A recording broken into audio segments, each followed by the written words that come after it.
Ora, em Jerusalém, há próximo à porta das ovelhas um tanque, chamado em hebreu Betesda, o qual tinha 5 alpendres. Nestes jazia grande multidão de enfermos, cegos, mancos e ressecados, esperando o movimento da água. Porquanto um anjo descia em certo tempo ao tanque e agitava a água, e o primeiro que ali descia, depois do movimento da água, sarava de qualquer enfermidade que tivesse.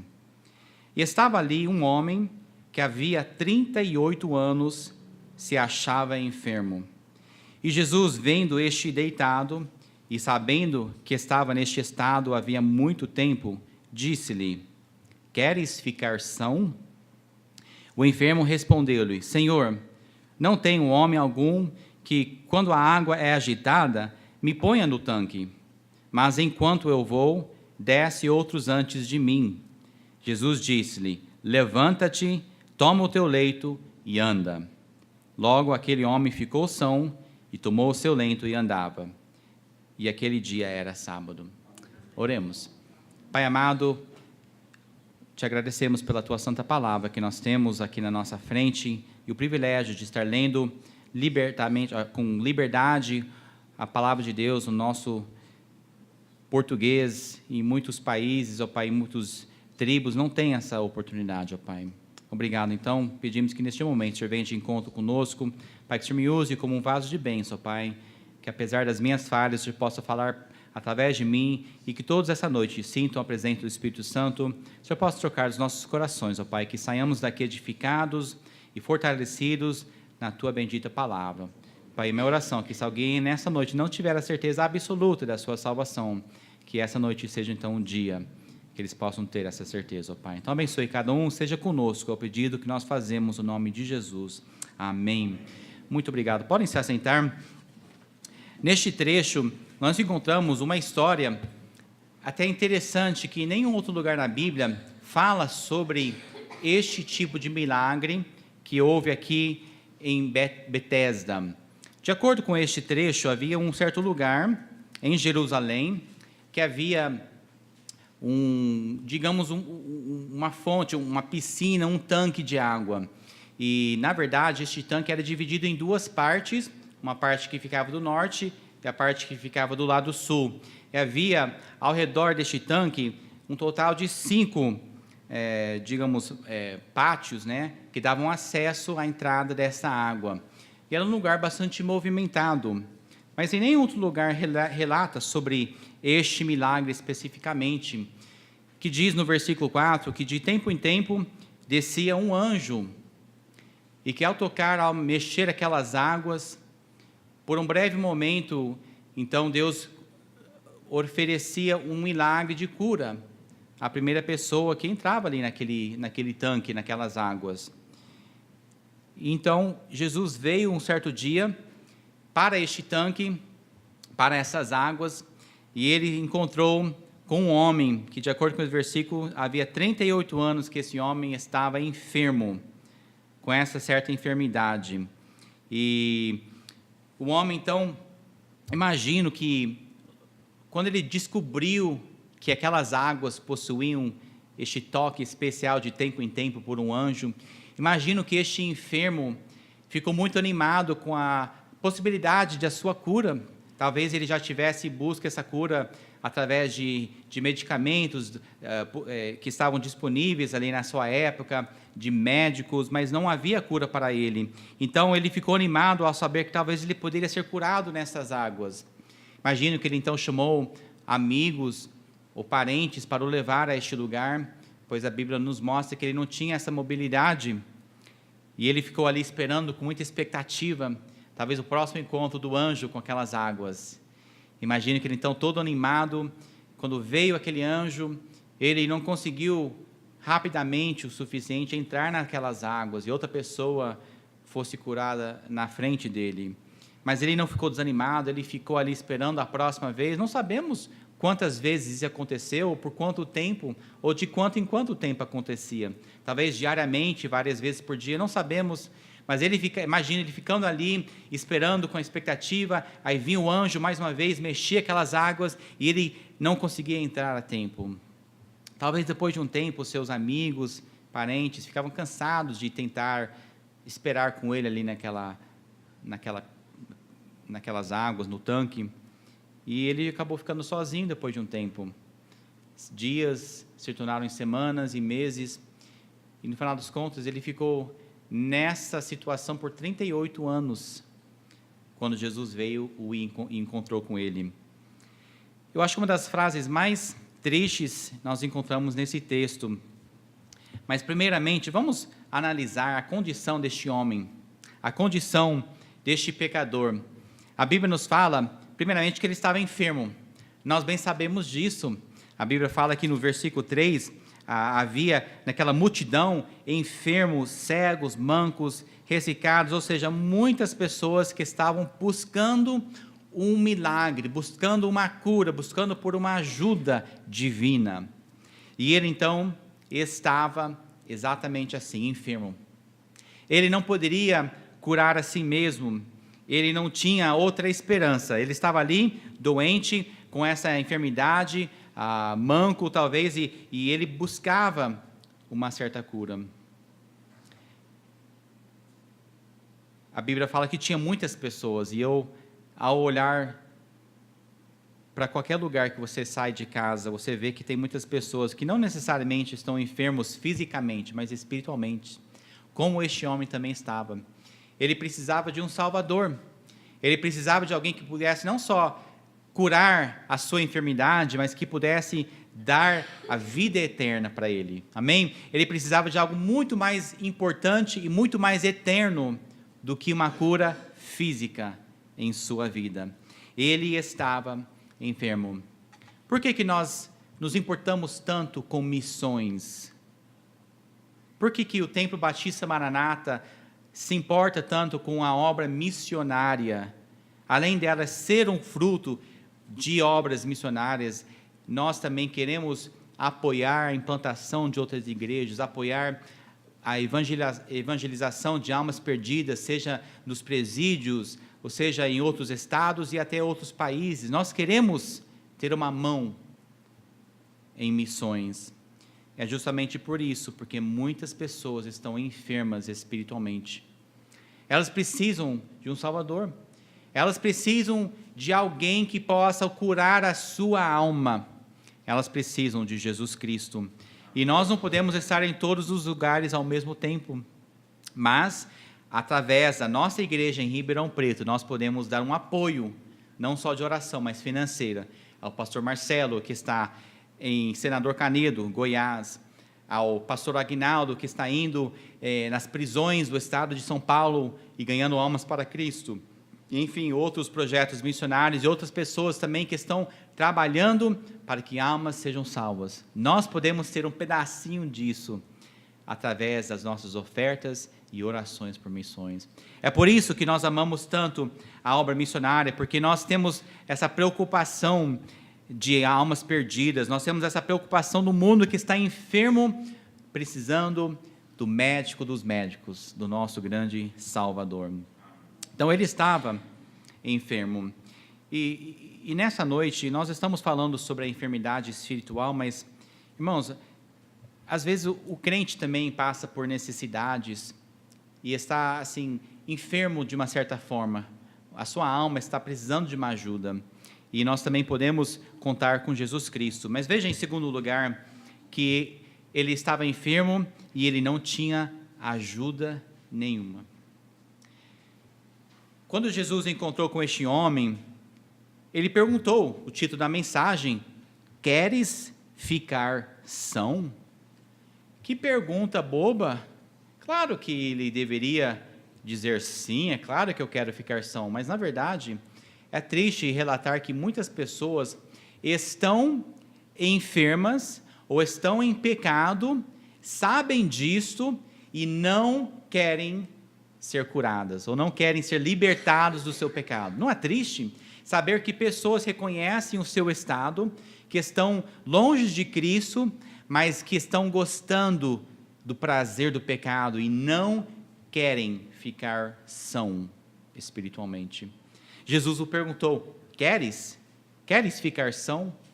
E olha só a resposta deste enfermo. Ele diz no versículo 7, e essa para mim é a frase mais triste desta história. Ele diz: Senhor, não tem homem algum que quando a água é agitada me ponha no tanque. Pense bem no que ele estava dizendo. Nós podemos levar para dois lados. Primeiro, ele poderia estar inventando até desculpas. Às vezes a pessoa está ali, mas não quer que Cristo ajude, não quer que Deus o salve, não quer que Deus o tire destes vícios e dessa vida. Estão gozando dos seus prazeres carnais e não querem ajuda. Mas eu muito bem acho que este homem queria muito ser curado. E ele diz que não tinha ninguém, nenhum homem sequer, que poderia o ajudar a entrar naquelas águas. Talvez ele foi atrás de parentes, de irmãos, de primo, de sobrinhos, seja o que for. Ninguém estava disposto a ficar ali com ele para o ajudar. Talvez ele foi atrás de vizinhos que ele conhecia há muitos anos, pessoas que ele estudou junto com, sei lá, ele certamente foi atrás de todas as suas opções. 38 anos, este homem buscando ajuda. E ele respondeu: Senhor, não tenho homem algum que quando a água é agitada me ponha no tanque. E essa noite eu gostaria de te desafiar. Será que se você e eu, se nós estivéssemos vivendo juntos naquela mesma época, naquela mesma cidade, será que nós teríamos sido aquela pessoa, aquele homem disposto a ajudar? Será que nós teríamos sido um voluntário para sacrificar o nosso tempo, para deixar as coisas da nossa vida de lado por um tempo e ficar ali para ajudar este enfermo? Será que você e eu poderiam dizer, sim, eu teria sido aquele homem, ou aquela mulher, ou aquele jovem, aquela pessoa disposto a dar do meu tempo para ajudar este enfermo na esperança de que ele pudesse ser curado? Ah, mas pastor, eu estaria muito ocupado com os afazeres da minha vida, tenho que botar a casa em ordem, tenho que trabalhar, tenho que cuidar de minha família, tenho que fazer isso, tenho que fazer aquilo. Não tenho tempo para ficar ali no tanque esperando e ajudando a este enfermo. Imagino que foi isso que muitas pessoas disseram durante aqueles anos. E este homem então teve que responder para Jesus, quando Jesus o perguntou se ele queria ser são, se ele queria ser curado e salvo. Ele disse: não tem ninguém. Não tem ninguém. Será que você estaria disposto a ser um voluntário? Sim, eu vou ser esta pessoa e eu vou ajudar para que ela seja curada. Olha, nós temos muitas vezes negado ajudar pessoas em questão a salvação, a cura espiritual. Nós estamos ocupados com nossas vidas e nós não tomamos tempo para nem sequer às vezes entregar um folheto para alguém. Ontem eu estava vindo para o discipulado e eu tive que entrar no posto para abastecer o carro, que já estava no vermelho, né? E não queria vir a pé. Mas eu entreguei um convite para o atendente do posto, né? E ele disse: eu acho que foi você que eu trouxe um outro folhetinho para mim, eu guardei, ainda está em casa até hoje. E eu havia entregue para aquele mesmo senhor um outro folheto, e ele lembrou daquilo. Mas não é nada demais entregar folheto. Eu não sou grande pessoa por ter entregue um simples folheto a um funcionário no posto. Não é difícil fazer isso. Mas alguns, às vezes, ficam constrangidos e envergonhados de fazer isso. Vamos colocar folhetos no bolso, na bolsa, no carro, na pasta, seja onde for, e nas oportunidades vamos tentar evangelizar assim. Muitos não estão dispostos a ser aquele homem que ajudaria ao enfermo a ser curado. Então ele estava enfermo, ele não tinha ajuda. Às vezes alguém me pergunta se vai ter choro. Às vezes, na verdade, alguém fala, no céu não vai ter lágrimas, não vai ter isso e aquilo. Bom, Talvez assim, na eternidade para frente não terá lágrimas futuras, mas por um instante a Bíblia diz que Deus vai enxugar as nossas lágrimas. Então, pelo menos naquele momento haverá lágrimas. Qual será aquele momento? Eu imagino que será no momento do último julgamento, do grande trono branco. Naquele momento em que todos os perdidos que nunca aceitaram a Cristo, que não depositaram a sua fé em Deus, que os mares e as terras darão os mortos, e eles estarão na presença do seu Criador e do Juiz. E ao ver que nome nenhum deles estava escrito no livro da vida, cada um de cada vez será lançado no lago de fogo. E eu imagino que nós, que aceitamos a Cristo, que já estaremos no céu, teremos então, seremos testemunhas daquele julgamento. Eu imagino que nós vamos reconhecer, talvez parentes, vizinhos, amigos, colegas, funcionários e outras pessoas que nós conhecemos nessa terra, mas que nenhuma vez nós falamos de Cristo para ela.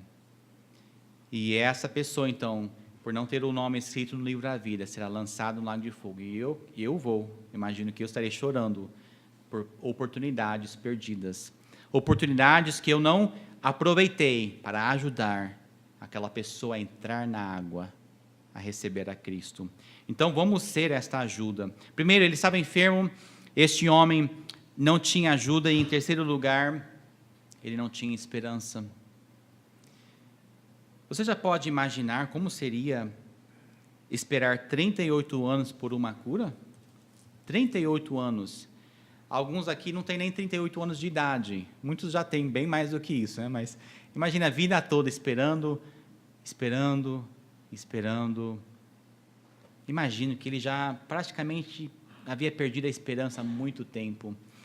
Não tinha mais onde ficar, talvez ele virou costume, um hábito, um lugar para eles ficarem esperando por não ter outro lugar. Mas esperança já havia perdido há muito tempo. Diz no versículo 5, estava ali um homem que havia 38 anos se achava enfermo.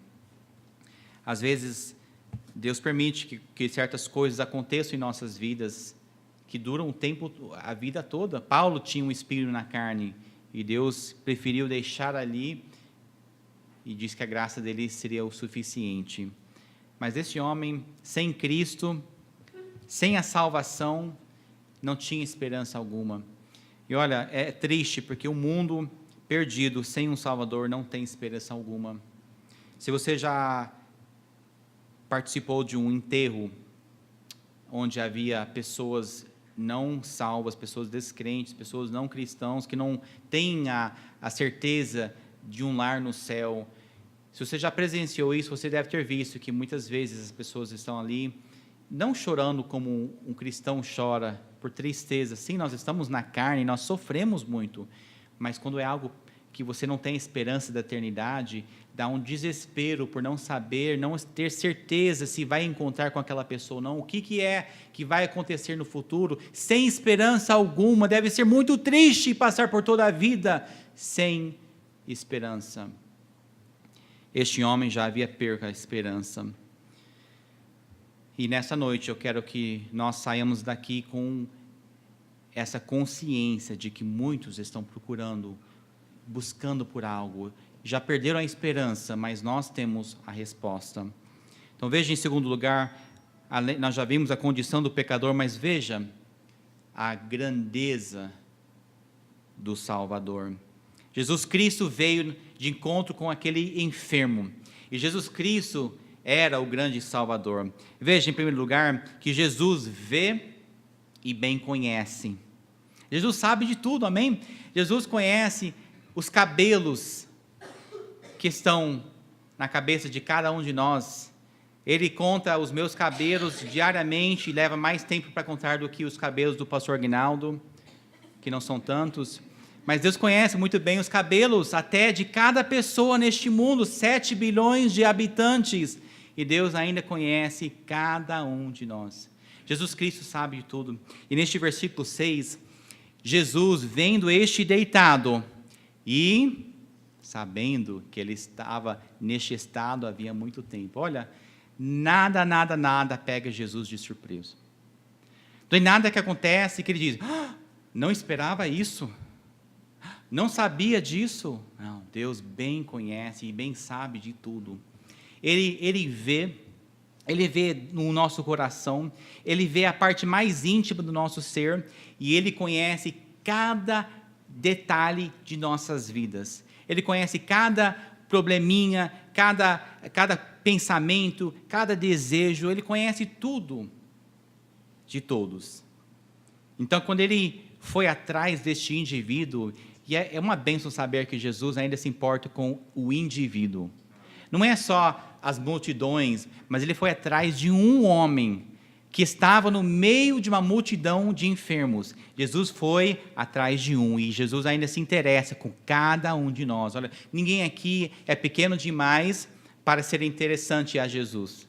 Ele se interessa contigo, Ele interessa comigo. E Ele foi então a este homem, e Ele vendo e já sabendo que ele havia estado neste tempo há 38 anos, Jesus conhecia aquele homem e o seu nome antes do homem saber que era Jesus. Jesus vê, Jesus conhece. Em muitos lugares na Bíblia, Jesus apontou o dedo e falou algo sobre alguém que só quem vê o coração poderia saber. Lembra da mulher samaritana? Que vergonha! Jesus passando ali naquela cidade de pessoas inimigas, digamos. Ele foi, e naquele poço ele viu aquela mulher, e conversa vai, conversa vem, e ele diz, vai, chama o teu marido. Veja só o que diz em João capítulo 4, versículos 17 e 18. A mulher respondeu e disse, não tenho marido. Né? Pensando que ela poderia enganar Jesus. Não sou casada. Jesus lhe disse, disseste bem, não tenho marido, porque tiveste 5 maridos, e o que agora tens não é teu marido. Ou seja, ele disse, você já largou de 5 homens e agora está vivendo com outro. E ela, já pensou? Quem é este homem que conhece a minha vida, os segredos íntimos do meu ser? É Deus. Deus, homem. Deus, Filho, Jesus Cristo. Ele conhece muito bem. Em João capítulo 5, ele estava conversando com alguns líderes do povo ali, que eram hipócritas na verdade, e ele disse no versículo 42, mas bem vos conheço que não tendes em vós o amor de Deus. Olha, Jesus pôde apontar para aqueles homens, para aqueles hipócritas e dizer, eu vejo que no seu coração não tem amor algum para com Deus. Que coisa! Eu nunca poderia dizer isso de alguém, você não tem amor a Deus, eu não vejo o coração, mas Jesus Cristo vê. Ele conhecia Judas. Imagino que naquela noite em que eles estavam tomando a última ceia antes da morte de Cristo, Jesus pensando que ele estava todo discreto, todo assim disfarçado, que ele poderia ganhar um dinheirinho entregando Jesus. E olha só no versículo 64 de João capítulo 6, falando sobre Judas, ele diz, mas há alguns de vós que não creem, porque bem sabia Jesus, desde o princípio, quem eram os que não criam e quem era o que o havia de entregar. Olha, Jesus já bem sabia que Judas iria o entregar. Imagina então Judas naquele momento pensando, Jesus já sabe, mas ele ainda foi e entregou Jesus Cristo. Mas Jesus conhecia o coração. Então, há muitos exemplos. Jesus bem conhece o nosso coração. Não tem nada que você está enfrentando que Jesus não sabe. Ele conhece cada parte de nossas vidas. E Ele quer ajudar, Ele quer fazer a diferença, Ele quer curar, Ele quer salvar, Ele quer fazer parte de nossas vidas. Então, Ele vê e Ele conhece, Ele sabe de tudo. Mesmo aquele segredinho que você pensa que ninguém conhece, mas Deus conhece. Além disso, Ele também deseja ajudar. Não é apenas uma pessoa que conhece os seus pecados e vai apontar o dedo e te criticar e pisar em cima das suas feridas e falar mal de você. Não é esse tipo de pessoa. Ele vê, ele conhece os meus pecados e ele ainda quer me ajudar. Que Deus grandioso, que Salvador grandioso. Ele, apesar de nossas falhas, da mancha em nossas roupas espirituais, do sujo que nós carregamos em nossas vidas, Ele deseja ajudar. Apesar de nossas enfermidades espirituais, Ele vem com esse desejo. Ele perguntou para aquele enfermo no versículo 6, queres ficar são? Jesus não teve nojo de ninguém. Ele não ficou afastado nem de um leproso, ou de um cego, ou de um surdo, ou de um manco, ou de ninguém. Ele se interessou por cada um, não importa a enfermidade. E o que mais interessava era a sua vida espiritual. Ele queria ajudar, não só cura. Sim, Jesus fez parte, como parte da Trindade, ele fez parte da criação. Então ele bem conhece o nosso corpo, ele bem pode nos curar, mas ele tem um desejo maior, é nos salvar. Ele quer curar as nossas enfermidades espirituais. Então, além de apenas de desejar nos ajudar, Ele é o que pode salvar. Às vezes nós nos deparamos com um problema e nós temos um desejo de fazer algo, né? Eu quero ajudar, mas às vezes somos incapazes. Como ser humanos, nós temos os nossos limites, às vezes falta um recurso, falta um conhecimento, falta um contato, e eu estou com as mãos atadas, não tenho como te ajudar. Tenho o desejo, mas eu não posso te ajudar. Mas Jesus não é assim.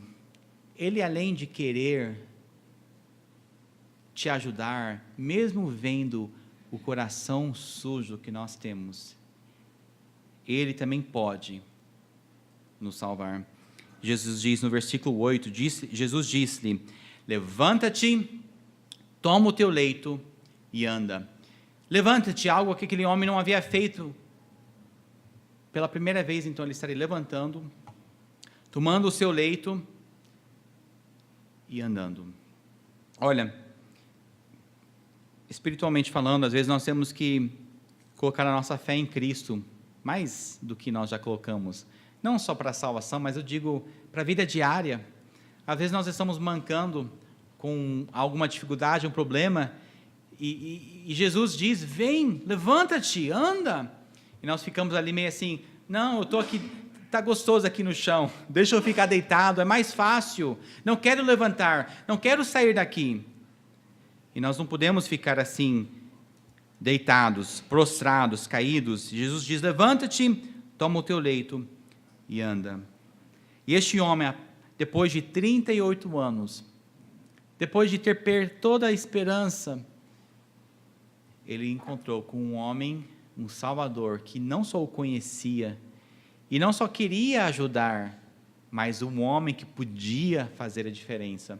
Não era apenas uma pessoa que estava ali para voluntariar, quando vier o anjo, eu vou ver se eu consigo pôr você na água primeiro. Não, Jesus não precisava do anjo, não precisava das águas, ele tinha o poder para curar aquela pessoa.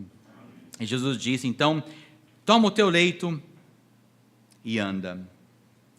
Então, aquele homem levantou, e mais tarde neste capítulo, no versículo 14 de João capítulo 5, não está no projetor, mas você lê, vê que depois Jesus o encontrou no templo e disse, eis que já estás são. Ou seja, você já está curado, não peques mais, para que não te suceda alguma coisa pior.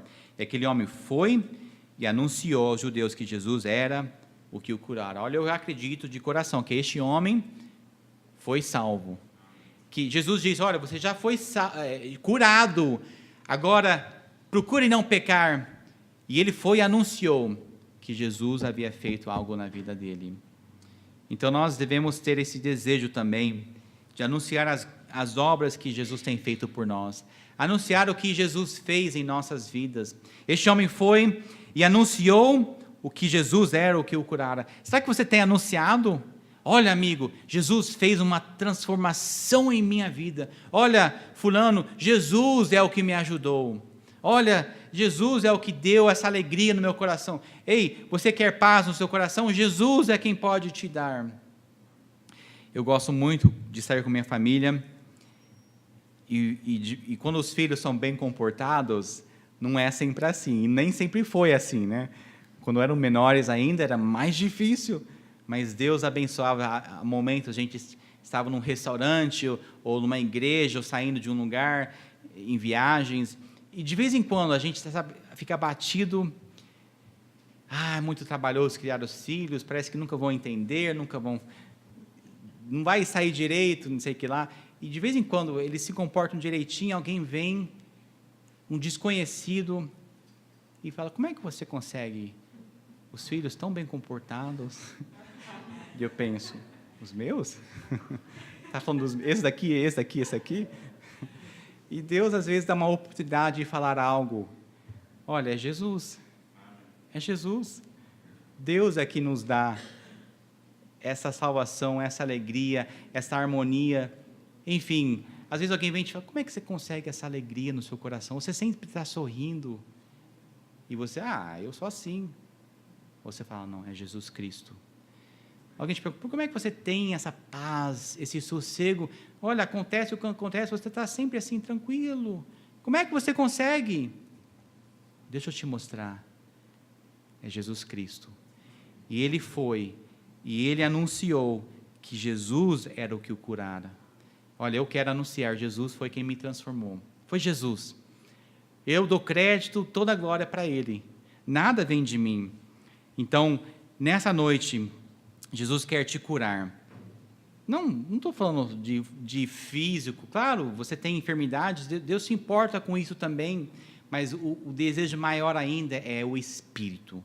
Deus quer curar. Se você nessa noite não tem a certeza da sua salvação, você sente que está enfermo espiritualmente, olha, Jesus Cristo te vê, te conhece, Ele quer ajudar e Ele é o que pode salvar.